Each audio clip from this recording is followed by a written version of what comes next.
ஜல்லிக்கட்டுக்கு எதிரான அமைப்பில் நான் இல்லை என்று மோனிஷா நடிகை தொடர்ந்து சொல்லிக்கொண்டே வந்தாலும் அவருக்கு எதிர்ப்பு குறைந்த பாடில்லை.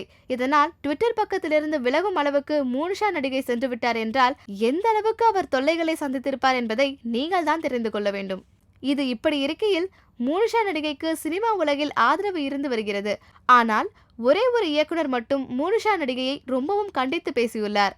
அவர் பிரகாசமான நடிகரை வைத்து அடங்காத ஒரு படத்தை எடுத்து வருபவர். இவர் ஒரு படி மேலே போய் மோனிஷாவை குடிகாரி என்றும் குரங்கு என்றும் குறிப்பிட்டுள்ளார். இந்த செய்தி கோலிவுட் வட்டாரத்தில் பரவி பெரும் சலசலப்பை ஏற்படுத்தியுள்ளது. இந்த செய்தி இன்னும் மோனிஷாவின் காதுகளுக்கு சென்றதாக தகவல் இல்லை. தற்போது மோனிஷா நடிகையின் ட்விட்டர் கணக்கு முடங்கியுள்ளதால் அவருக்கு தெரியாத சூழ்நிலை நிலவியுள்ளதாக கூறப்படுகிறது.